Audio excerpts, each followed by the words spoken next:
ओम शांति। आज स्मृति दिवस पर बहुत ही एक प्यारे बाबा के सुंदर प्लान मधुबन से मिला। ग्लोबल भट्टी तो 3 दिन के लिए विश्व भर के सेंटरों पे योग भट्टी चल रही है।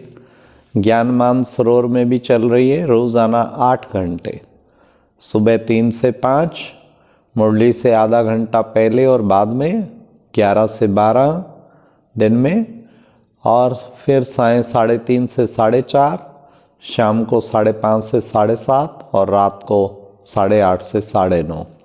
बहुत ही अच्छा प्लान मधुबन से मिला और इतना आनंद आ रहा है, दिल करता है कि हर संडे इसी तरीके योग भट्टी करनी चाहिए। 8 घंटा सामूहिक योग और साइलेंस भी रहता और योग से ही परिवर्तन होना है। आज स्मृति दिवस के महावाक्य, उनका मंथन, मुरली मंथन।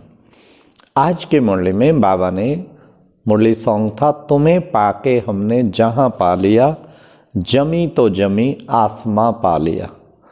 मतलब कि बाबा मिला, सब कुछ पा लिया, कुछ भी तो नहीं रहा हमें।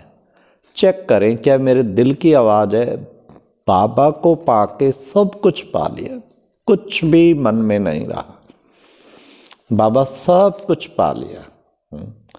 तो ये का दिल की आवाज़ होनी चाहिए। फिर प्यारे बाबा ने आज कहा, बच्चों को विशेष अपने को आत्मा समझना है। ये शरीर मेरा नहीं है, ये सब कुछ खत्म हो जाने वाला है।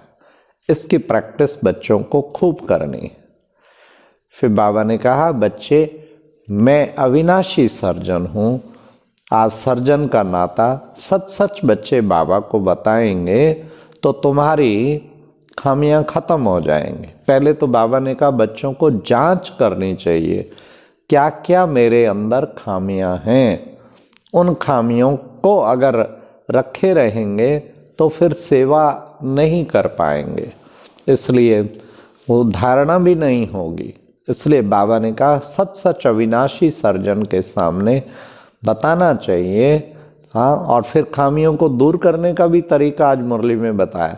बच्चे दिल से बाबा की खूब महिमा करेंगे। बाबा आप कितने मीठे हो, कितने प्यारे हो, क्या से क्या बना रहे हो, कितनी ऊंची बादशाही दे रहे हो।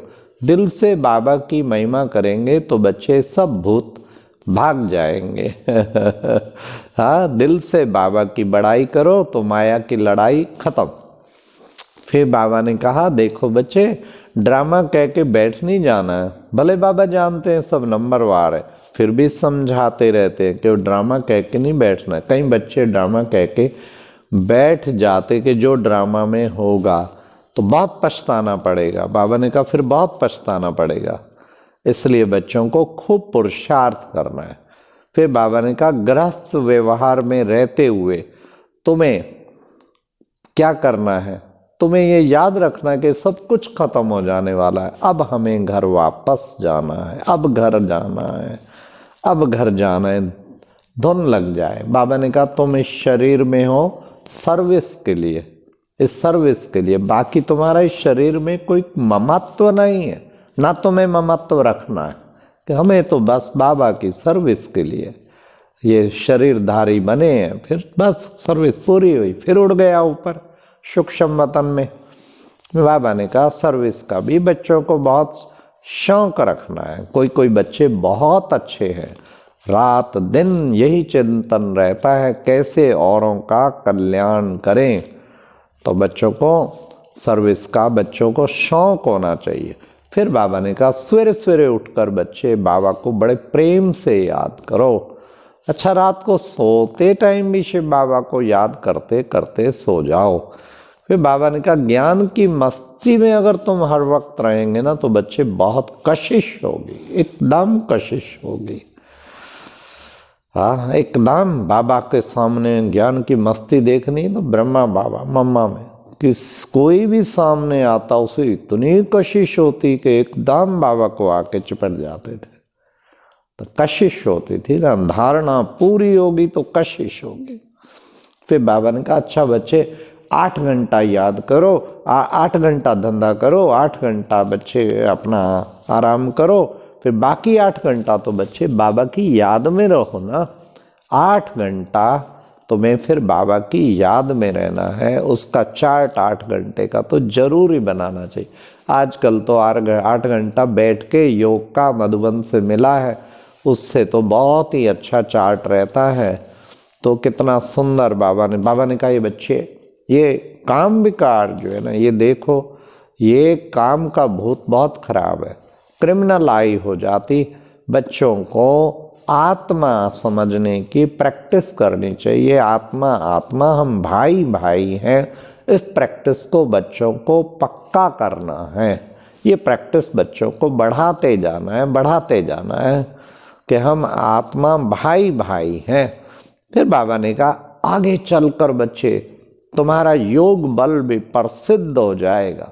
तुम किसी को भी समझाएंगे तो झट तीर लगेगा। जब योग बल काफ़ी जमा हो जाएगा ना, तो फिर बाबा ने कहा किसी को भी समझाएंगे तो फिर तीर लगेगा।